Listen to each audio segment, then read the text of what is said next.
ਸਮਰਥ ਬੋਲਣ ਤੇ ਰੱਖੋ ਪ੍ਰਭੂ। ਨਾਨਕ ਦੇ ਕਰ ਹੱਥ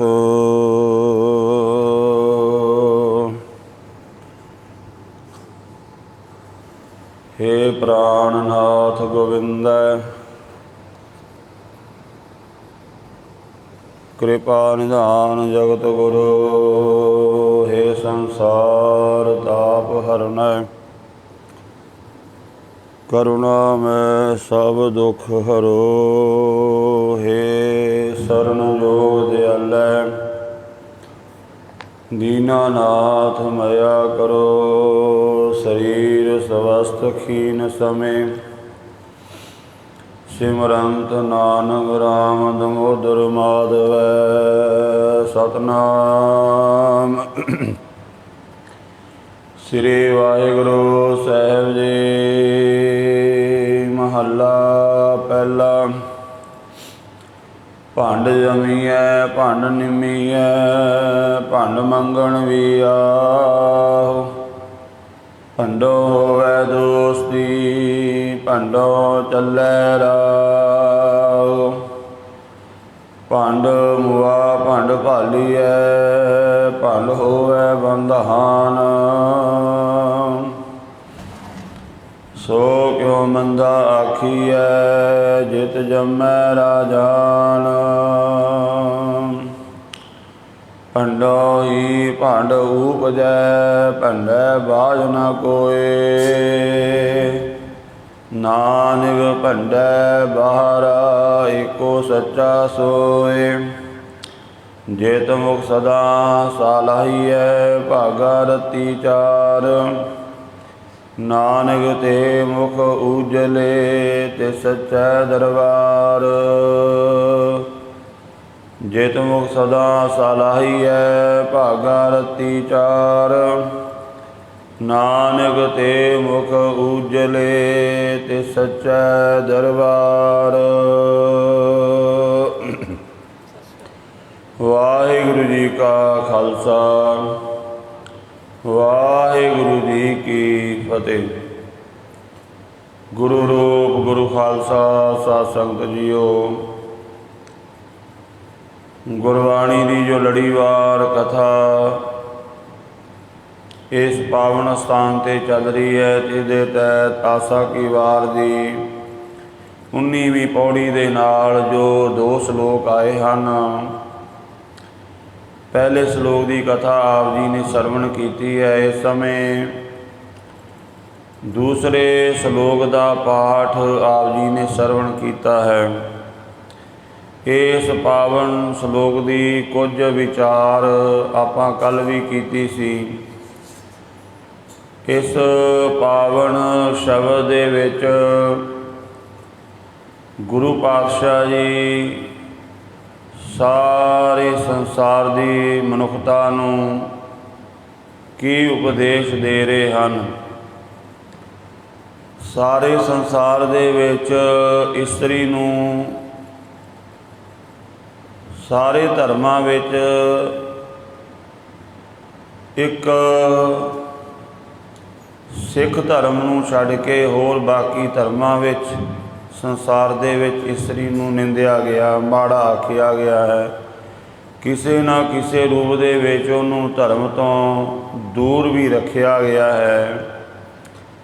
ਇਸੇ ਕਰਕੇ ਇਹ ਸ਼ਬਦ ਜਿਹੜਾ ਭੰਡ ਹੈ ਇਹ ਵੀ ਤਾਂ ਹੀ ਪ੍ਰਚਲਿਤ ਹੋਇਆ। ਮਹਾਨ ਕੋਸ਼ ਦੇ ਅੰਦਰ ਭਾਈ ਕਾਹਨ ਸਿੰਘ ਨਾਭਾ ਜੀ ਲਿਖਦੇ ਨੇ, ਭੰਡ ਸ਼ਬਦ। ਭੰਡ ਕਿਹਨੂੰ ਕਹਿੰਦੇ? ਆਪਾਂ ਵੇਖਦੇ ਹਾਂ ਜਿਹੜੇ ਵਿਆਹ ਸ਼ਾਦੀਆਂ 'ਤੇ ਉਹ ਨਕਲ ਕਰਕੇ ਲੋਕਾਂ ਨੂੰ ਦਿਖਾਉਂਦੇ ਸਨ, ਔਰ ਉਹ ਬੋਲਣ ਲੱਗੇ ਕਿਸੇ ਦੀ ਸ਼ਰਮ ਲੱਜਾ ਨਹੀਂ ਕਰਦੇ। ਅਤੇ ਉਹ ਭੰਡ ਜਿਹੜੇ ਹਨ ਕਈ ਤਰ੍ਹਾਂ ਦੀਆਂ ਹਾਸੋਹੀਣੀਆਂ ਗੱਲਾਂ ਕਰਦੇ। ਲੋਕ ਉਹਨਾਂ ਨੂੰ ਕੁਝ ਨਾ ਕੁਝ ਪੈਸਾ ਧਨ ਪਦਾਰਥ ਦਿੰਦੇ।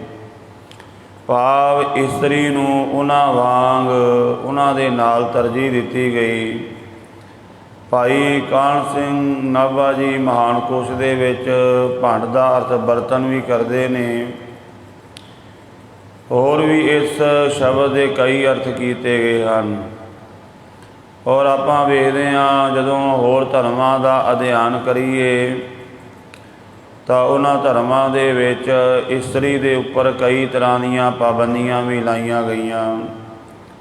जिवें कल भी बेनती की गई सी, इस्लाम मत दे अंदर भी ये विधान है, इस्तरी पुरुषां दी जमात विच अगे हो के नमाज नहीं पढ़ सकती।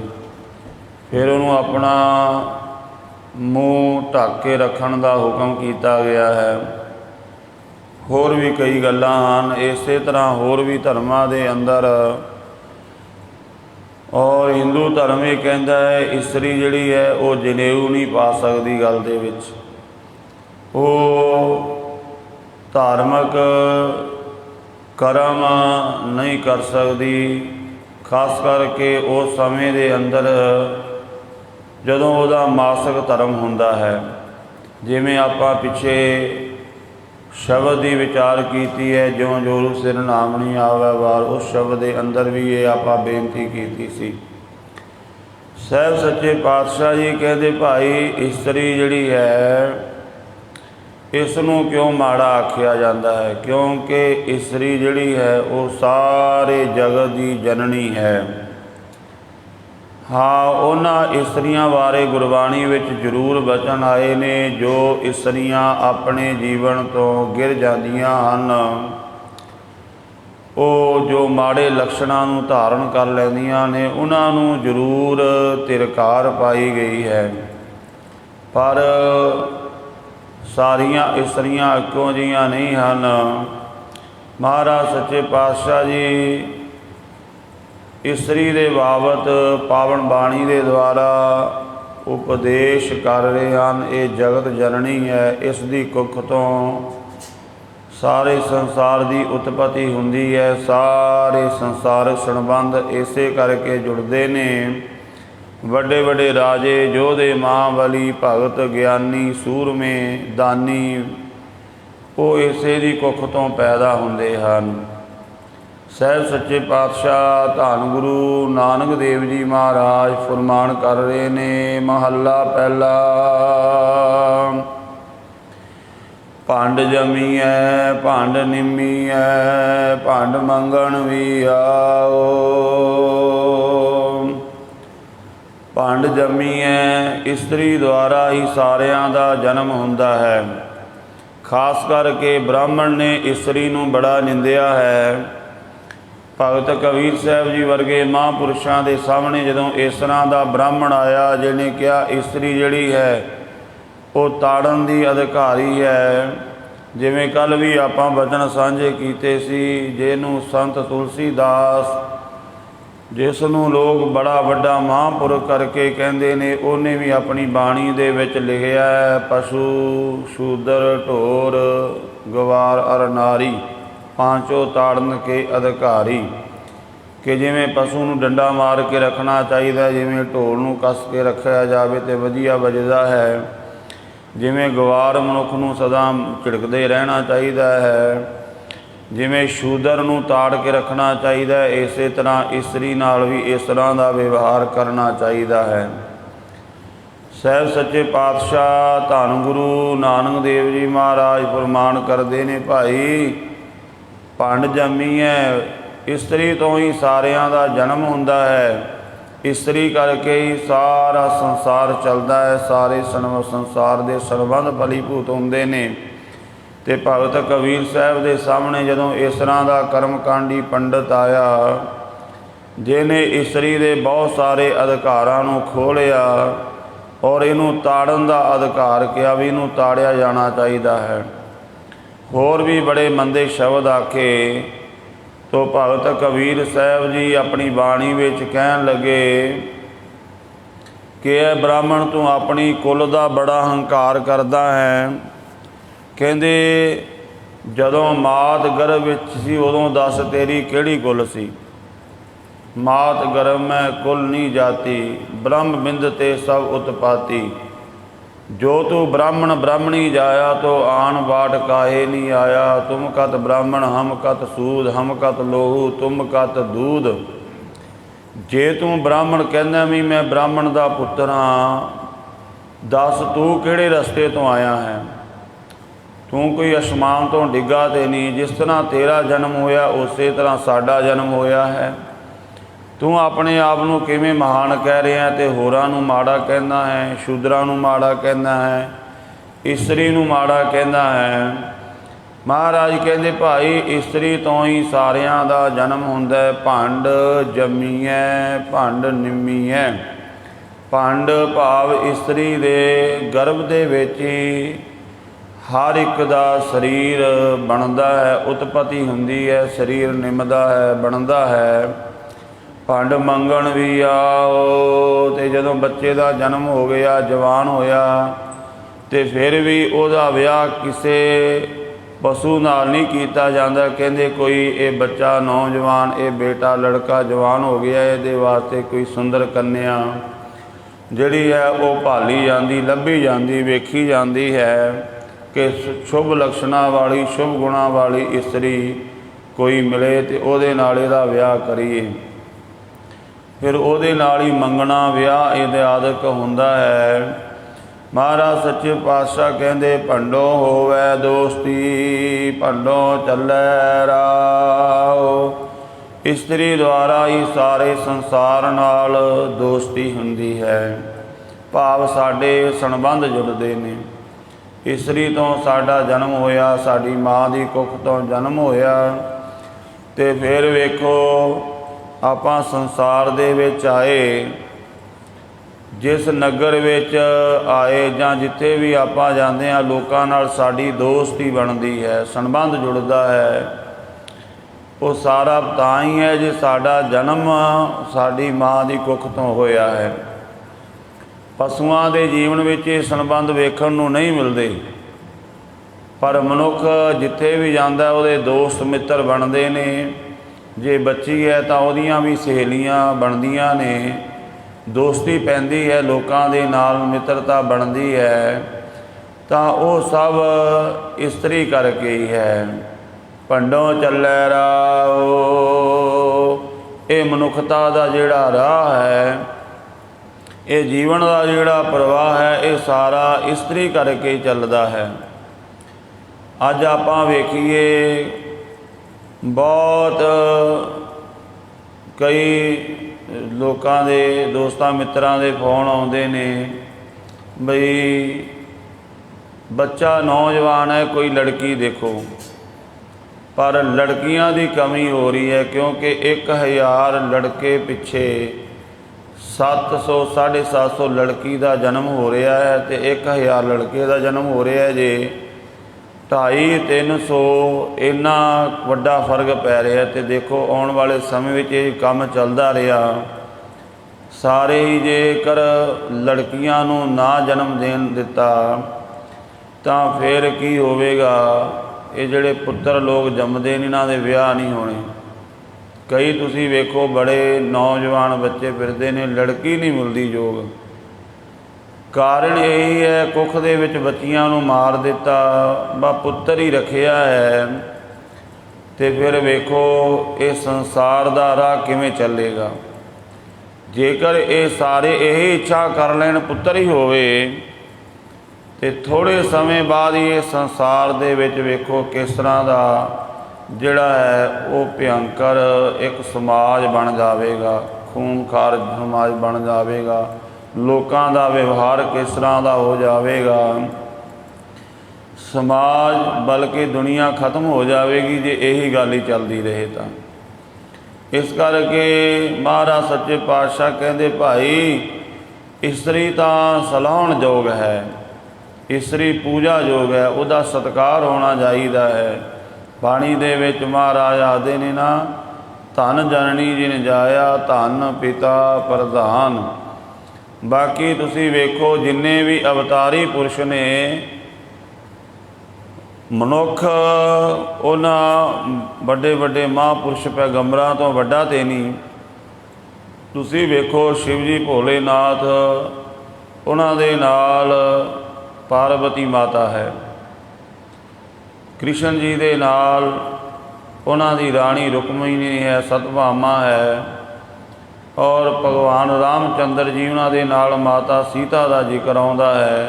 इस तरह होर भी जिन्ने अवतार पैगंबर वेखो सारियां दे जीवन दे विच जिहड़ा इस्त्री का एक बहुत वड्डा रोल है। मुहम्मद साहब उन्हां दा तुसीं जीवन पढ़ो। जदों मुहम्मद साहब नूं कुरान नाजल हुंदी है तो वो बोलते ने ते उन्हां दी धर्म पत्नी कहती है बोल तुहाडे नहीं, कहन लगे हाँ ये खुदा दे बोल ने, रब्बी बोल ने। सब तो पहला वो पहचान करते ने और इन्हां नूं लिखती रूप दवांदे हन। सो इस तरह इस्त्री का एक बहुत वड्डा रोल है जीवन दे विच। सारा संसार का राह, जीवन का राह उसे तो चलता है। भंड मुआ भंड भालीए, भंड होवे बंधान। इस्त्री किसी दी मर जावे, पत्नी मर जावे, अजे सिवा भी ठंडा नहीं हुंदा। एक पासे तो इस्त्री नूं माड़ा आखिया गया, दूजे पासे उस तरह के लोग किसी की पत्नी मर गई कहते फिर छेती हुण इहदा घर रोटी पानी पकदा किवें होवे, इहदे वास्ते होर इस्त्री वेखी जावे। भंड मूआ भंड भाली है, होर इस्त्री लभण तुर पैंदे ने। यह भी विधान बना दिता गया कि किसी मर्द की, किसी पुरुष की इस्त्री पत्नी मर जावे वो दूजा विआह करा सकता है, बल्कि तीजा विआह करा सकता है, कई विआह करा सकता है। पर किसी पत्नी का पति मर जावे वो नहीं ये कर सकती, ये रोक लाई हुई सी। ते ओदा की बनाया होया सी नियम, ओनू जीवदी नूं नाल चिखा दे विच साड़ देंदे सी। धन गुरु अमरदास महाराज जी ने अपनी बाणी दे विच आखिया है, सतियां ये ना आखी है जे मड़ियां जो मड़ियां लग जलन। महाराज कहते भाई ये सतियां नहीं, क्योंकि इस नूं ते तुसीं धक्के दे नाल उहनूं डांगां नाल मारना। क्योंकि जदों उहनूं जीवदी नूं विच चिखा दे विच पति दी चिखा विच सट्टना तो उहने फिर हुण एक बंदा जीवदा उहनूं अग विच सुट्टांगे तो उहने तड़फना तो है, बाहर वल भजना है, तो उहनूं बांस दे नाल डांग दे नाल दब देंदे, साड़दे, इदां बुरा हालत नाल मारदे। जिस समय अकबर बादशाह गुरु अमरदास महाराज जी दे कोल चल के आया तो सतगुरु पातशाह जी के दर्शन करने वास्ते आया। महाराज कहते पहला साडा ये नेम है, पहले संगत है, पहला पंगत है, फिर संगत है। पहला लंगर छके बादशाह अकबर, पंगत विच बैठ के उन्होंने लंगर छकना पिया। गुरु अमरदास महाराज जी के नाल जदों फिर मिलाप होया, संगत विच आके बैठिया, गुरु घर के उच्चे सुच्चे असूल वेख के उन्हें कहा महाराज सेवा दसो कोई। महाराज कहते सेवा यह है, वेखो महाराज ने अपने बच्चों वास्ते राज भाग नहीं मंगया, चाहते कहते भी साढ़े उन्होंने दो पुत्र सी, दो दामाद सी, कहते भी किसी नूं पंजाब का सूबेदार बना दे दो राज भाग। पर महाराज कहते उस अकबर बादशाह नूं भी तू बादशाह इस समय इस मुल्क दे विच इस्त्री की बड़ी दुर्दशा हो रही है। जदों कोई उहदा पति चढ़ाई कर जाता है उन्हों जीवदी नूं नाल धक्के दे नाल साड़ दिता जाता है, तो उन्होंने आख्या जाता ये तां सती है। महाराज कहते इस ते कानून बनाया जाए, इस ते पाबंदी लाई जाए, फिर इस्त्री नूं दोबारा विआह करन दी आग्या नहीं है।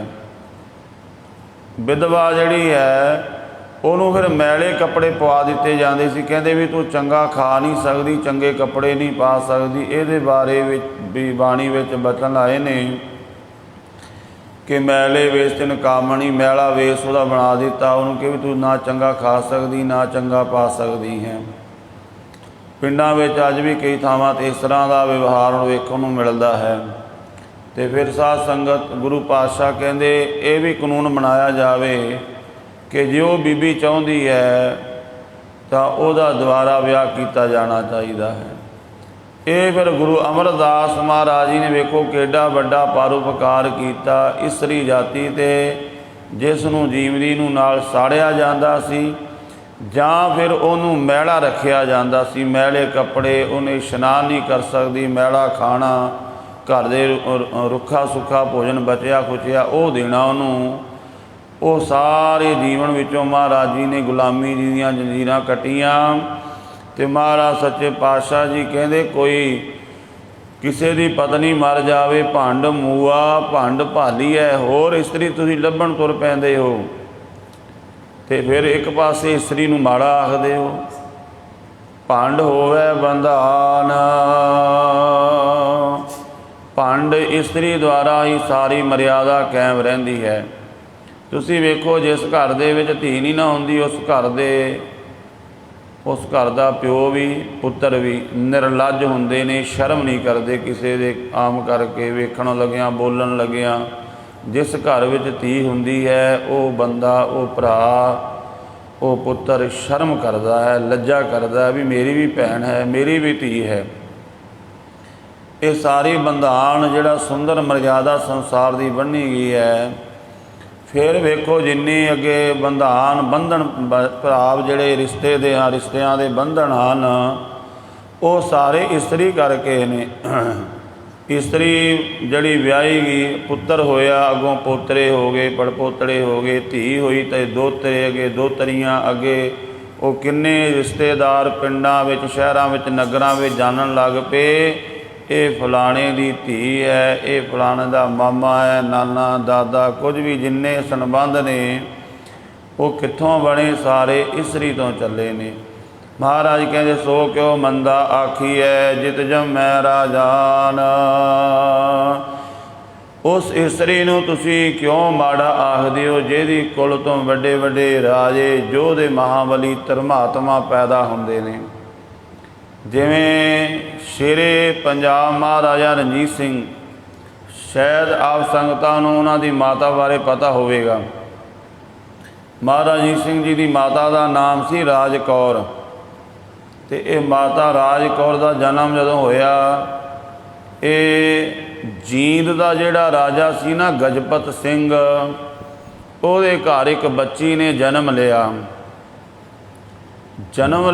ਅਤੇ ਉਸ ਸਮੇਂ ਕਿਵੇਂ ਇਸ ਬੱਚੀਆਂ ਨੂੰ ਮਾਰਿਆ ਜਾਂਦਾ ਸੀ ਅੱਜ ਆਪਾਂ ਵੇਖਦੇ ਹਾਂ। ਮਸ਼ੀਨਾਂ ਵਿੱਚ ਪਤਾ ਕਰਕੇ ਅਬੋਰਸ਼ਨ ਕਰਾ ਦਿੱਤਾ ਜਾਂਦਾ ਹੈ ਕੰਜਕਾਂ ਨੂੰ। ਇੱਕ ਪਾਸੇ ਲੋਕ ਕੰਜਕਾਂ ਦੀ ਪੂਜਾ ਕਰਦੇ ਨੇ ਸਾਡੇ ਇਸ ਮੁਲਕ ਦੇ ਅੰਦਰ, ਇੱਕ ਪਾਸੇ ਸਭ ਨਾਲੋਂ ਜ਼ਿਆਦਾ ਬੱਚੀਆਂ ਇਸੇ ਮੁਲਕ ਵਿੱਚ ਮਾਰੀਆਂ ਜਾਂਦੀਆਂ ਨੇ ਜਨਮ ਤੋਂ ਪਹਿਲਾਂ ਹੀ। ਅਤੇ ਉਸ ਸਮੇਂ ਕਿਵੇਂ ਬੱਚੀ ਮਾਰੀ ਜਾਂਦੀ ਸੀ, ਕੁੱਜੇ ਦੇ ਵਿੱਚ ਪਾ ਕੇ ਨਾ, ਬੱਚੀ ਦਾ ਜਨਮ ਹੋਇਆ ਅਤੇ ਉਹਨੂੰ ਕੁੱਜੇ ਵਿੱਚ ਪਾ ਕੇ ਧਰਤੀ ਵਿੱਚ ਦੱਬ ਦਿੱਤਾ ਜਾਂਦਾ ਸੀ, ਇੱਦਾਂ ਮਾਰਿਆ ਜਾਂਦਾ ਸੀ। ਜਦੋਂ ਇਸ ਰਾਜਾ ਜੀਂਦ ਦਾ ਜਿਹੜਾ ਰਾਜਾ ਸੀ ਗਜਪਤ ਸਿੰਘ, ਇਹਦੇ ਘਰ ਜਦੋਂ ਬੱਚੀ ਨੇ ਜਨਮ ਲਿਆ ਕੁੱਜੇ ਵਿੱਚ ਪਾ ਕੇ ਅਤੇ ਬਾਹਰ ਜਾ ਕੇ ਧਰਤੀ ਵਿੱਚ ਦੱਬਿਆ, ਅਤੇ ਇੱਕ ਕੰਮ ਕੀਤਾ ਜਾਂਦਾ ਸੀ ਉਦੋਂ। ਇਹ ਕੰਮ ਇਤਿਹਾਸ ਵਿੱਚ ਲਿਖਿਆ ਮਿਲਦਾ ਹੈ। ਉਹਦੇ ਹੱਥ ਵਿੱਚ ਇੱਕ ਰੂੰ ਦੀ ਪੂਣੀ ਜਿਹੜੀ ਹੈ ਉਹ ਫੜਾ ਦੇਣੀ ਅਤੇ ਮੂੰਹ ਦੇ ਵਿੱਚ ਗੁੜ ਪਾ ਦੇਣਾ, ਅਤੇ ਨਾਲ ਕਹਿਣਾ ਜਦੋਂ ਉਹਨੂੰ ਦੱਬਣਾ ਨਾ ਅਤੇ ਕਹਿ ਦੇਣਾ ਧੀਏ ਰੂੰ ਕੱਤੀ ਗੁੜ ਖਾਵੀਂ ਅਤੇ ਪੂਣੀ ਕੱਤੀ, ਆਪ ਨਾ ਆਵੀਂ ਵੀਰੇ ਨੂੰ ਕੱਤੀ। ਤੂੰ ਆਪ ਨਾ ਆਈ ਸਾਡੇ ਘਰ ਜਨਮ ਲਵੀਂ, ਭਰਾ ਨੂੰ ਭੇਜੀ ਜੀ। ਜਦੋਂ ਇਸ ਬੱਚੀ ਨੂੰ ਦੱਬ ਦਿੱਤਾ ਗਿਆ ਨਾ, ਅਤੇ ਉਸ ਸਮੇਂ ਉਸ ਇਲਾਕੇ ਦੇ ਵਿੱਚ ਬਾਬਾ ਗੁੱਦੜ ਸਿੰਘ ਜੀ ਹੋਏ ਨੇ, ਮਹਾਂਪੁਰਸ਼ ਬ੍ਰਹਮ ਗਿਆਨੀ, ਉਸ ਇਲਾਕੇ ਵਿੱਚ ਵਿਚਰੇ ਸੀ। ਇਸ ਰਾਜੇ ਨੂੰ ਪਤਾ ਲੱਗਾ ਅਤੇ ਇਹਨੇ ਆਖਿਆ ਅੱਜ ਮੈਂ ਇਹ ਕੰਮ ਕਰਕੇ ਆਇਆ ਹਾਂ, ਕਿਉਂ ਨਾ ਅੱਜ ਮੈਂ ਮਹਾਂਪੁਰਸ਼ਾਂ ਕੋਲੋਂ ਪੁੱਤਰ ਦੀ ਅਰਦਾਸ ਕਰਾ ਲਵਾਂ। ਅਤੇ ਜਦੋਂ ਉਹਨਾਂ ਦੇ ਕੋਲ ਜਾ ਕੇ ਬੇਨਤੀ ਕੀਤੀ, ਉਹ ਕਹਿਣ ਲੱਗੇ ਸਾਡੇ ਸਾਹਮਣੇ ਨਾ ਆ, ਅਸੀਂ ਤੇਰੇ ਵਰਗੇ ਨੂੰ ਆਪਣੇ ਮੂੰਹ ਨਹੀਂ ਲਾਉਣਾ ਚਾਹੁੰਦੇ। ਇੱਕ ਪਾਸੇ ਤੂੰ ਆਪਣੀ ਧੀ ਦਾ ਕਤਲ ਕਰਕੇ ਆ ਰਿਹਾ ਹੈ ਅਤੇ ਦੂਜੇ ਪਾਸੇ ਪੁੱਤਰ ਦੀ ਮੰਗ ਕਰ ਰਿਹਾ ਹੈ। ਚਰਨਾਂ 'ਤੇ ਢਹਿ ਪਿਆ, ਮਹਾਂਪੁਰਸ਼ੋ ਮੈਨੂੰ ਮਾਫ਼ ਕਰ ਦਿਓ। ਕਹਿੰਦੇ ਜਾਓ ਜਿਸ ਬੱਚੀ ਨੂੰ ਦੱਬ ਕੇ ਆਏ ਹੋ ਇਹ ਕਿਉਂ ਕਰਦੇ ਹੋ? ਕਹਿੰਦੇ ਜੀ ਕੁਲ ਦਾ ਨਾਂ ਚੱਲੇਗਾ, ਕੁਲ ਦਾ ਨਾਂ ਰੋਸ਼ਨ ਹੋਏਗਾ ਦੁਨੀਆ ਵਿੱਚ। ਮਹਾਰਾਜ ਕਹਿੰਦੇ ਜ਼ਰੂਰੀ ਨਹੀਂ, ਬਾਬਾ ਗੁੱਦੜ ਸਿੰਘ ਜੀ ਕਹਿੰਦੇ ਜ਼ਰੂਰੀ ਨਹੀਂ, कि पुत्र ही कुल का नां रोशन करेगा, धीआं भी ना कुल का रोशन करदियां ने। वो बच्ची नूं जदों जाके वेखिया, जे थोड़ा समा होया सी दब्बी नूं जीवदी सी, पुट्टिया कुज्जा विचों बाहर कढ़िया, महापुरखां दे कोल लिआंदा, उहदा नाम रखिया राज कौर। ये बच्ची जिहड़ी राज कौर जदों जवान होई तो ये विआही गई सरदार महा सिंह शुकर चकिया मिछल दे जिहड़े वो मुखी सन उन्हां दे नाल।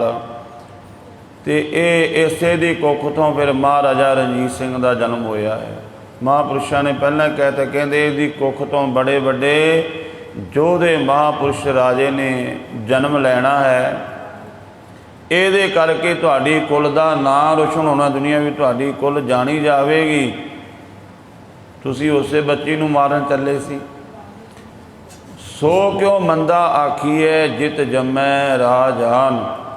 अज भावें आपां वेखदे हां बड़ा मनुखता लोग पढ़ ले गए ने, पर जिन्ना महाराज पिछे बचन पढ़न जेता पढ़िया तेता कड़िया पढ़िया मूर्ख आखीए जिस लभ लोभ अहंकारा।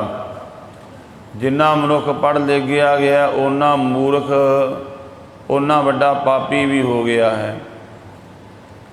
वो तो अजे कुजे विच पा के मारदे सी, ये तां कुख दे विच ही जिहड़ा औजारां नाल उसका गला वढ़ दिता जाता, उन्होंने कतल कर दिता जाता, मार दिता जाता है।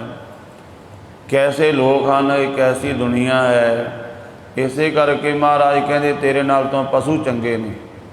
उन्हां दे विच कोई फर्क नहीं। पशु वेखो कदी फर्क रखते हैं, भावें उन्हां दे घर धी उन्हां दी पैदा होवे, भावें पुत्र पैदा होवे, पंछियां दे बच्चे ने उन्हां विच भी मेल ने फीमेल ने, कोई फर्क करते हैं, बराबर प्यार करते हैं। आपां फर्क करांगे, आपां पुत्र नूं तां दुध दा गिलास भर के देवांगे ते धी नूं पानी नहीं भी पुछण नूं तैयार हैगे। फर्क रखते हैं आपां गुरमुखो। गुरबाणी दे असूलों तो आपां बड़े दूर जा चुके हैं। साहिब सच्चे पातशाह कहते सो क्यों मंदा आखीए जित जमै राजान। क्यों मंदा आखदी उसनूं जिहदी कुख तो बड़े बड़े राजे सूरमे जोधे बली महाबली पैदा होंदे ने। भंडो ही भांडू वजै भंडै बाज ना कोई। इस्तरी तो इस्तरी भी पैदा होंदी जिहदे करके सारा संसार चलता है। इस्तरी तो बिना तो कोई भी नहीं है।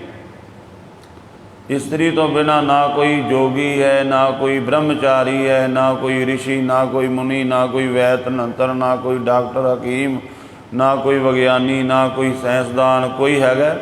सारियां दा जन्म इस्तरी करके ही है। महाराज सच्चे पातशाह कहते हाँ नानक भंडै वारा एको सच्चा सोए। इस्तरी तो बाहर केवल एक वाहिगुरु परमात्मा है। वो को किसी द्वारा जन्म नहीं लैंदा, वो अपने आप विच आप ही है। जित मुख सदा सलाई है भागा रती चार। जिस मुख द्वारा सदा उस वाहिगुरु की उपमा की जाती है, सिफत की जाती है, ਉਹਦੇ मस्तक के उपर जिहड़ी है भगती की मणि प्रकाशित हो जाती है, ਉਹਦਾ मस्तक शोभनीक हो जाता है। नानक ते मुख उजले ते सच्चे दरबार। वो मुख जिहड़े ने उस वाहिगुरु के दरबार विच सोहणे उजल प्रकाशमान हुंदे ने, जिन्हां ने वाहिगुरु परमात्मा की रचना नूं निंदिया नहीं, क्योंकि सारा कुछ परमात्मा ने बनाया है। इस्तरी नूं बनाउण वाला भी परमात्मा है। तो महाराज सच्चे पातशाह कहते जिन्हां ने इस संसार विच आके वाहिगुरु की सिफत सलाह की वडियाई की है, वो फिर परमात्मा के दरबार विच सोहना मूँह लैके जाते ने, उजल मुख लैके जाते ने।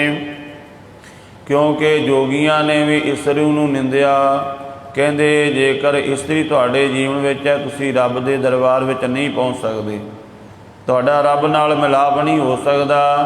इसे करके बाणी विच महाराज ने आखिया है कि एक पासे तुसीं इस्तरी नूं निंददे हो, गृहस्थ नूं निंददे हो, दूजे पासे उन्हां दे घर ही जाके मंगदे हो, ते उसे इस्तरी दे हत्थ विचों बनिया होया प्रशादा लैके छकदे हो। जे वो माड़ी है तो फिर तुसीं किवें चंगे बन गए। उहदे हत्थ विचों लैके छकिया होया भोजन प्रशादा किवें चंगा हो गया। ਮਹਾਰਾਜ ਕਹਿੰਦੇ ਸਭ ਤੁਸੀਂ ਭਰਮ ਜਾਲ ਫੈਲਾਇਆ ਹੈ। ਅਸਲ ਵਿੱਚ ਉਸੇ ਦਾ ਮੁਖ ਉਜਲ ਹੋਵੇਗਾ ਜਿਹੜਾ ਪ੍ਰਮਾਤਮਾ ਦੇ ਨਾਮ ਨੂੰ ਜਪੇਗਾ, ਵਾਹਿਗੁਰੂ ਦੀ ਸਿਫਤ ਸਲਾਹ ਕਰੇਗਾ। ਉਹ ਭਾਵੇਂ ਕਿਸੇ ਰੂਪ ਦੇ ਵਿੱਚ ਹੈ। ਸਤਿਗੁਰੂ ਜੀ ਮਿਹਰਾਮਤ ਕਰਨ, ਸਤਿਗੁਰੂ ਜੀ ਦੇ ਅੰਮ੍ਰਿਤ ਬਚਨਾਂ ਨੂੰ ਕਮਾ ਸਕੀਏ। ਹੋਈਆਂ ਭੁੱਲਾਂ ਦੀ ਖਿਮਾ ਜੀ। ਵਾਹਿਗੁਰੂ ਜੀ ਕਾ ਖਾਲਸਾ, ਵਾਹਿਗੁਰੂ ਜੀ ਕੀ ਫਤਿਹ।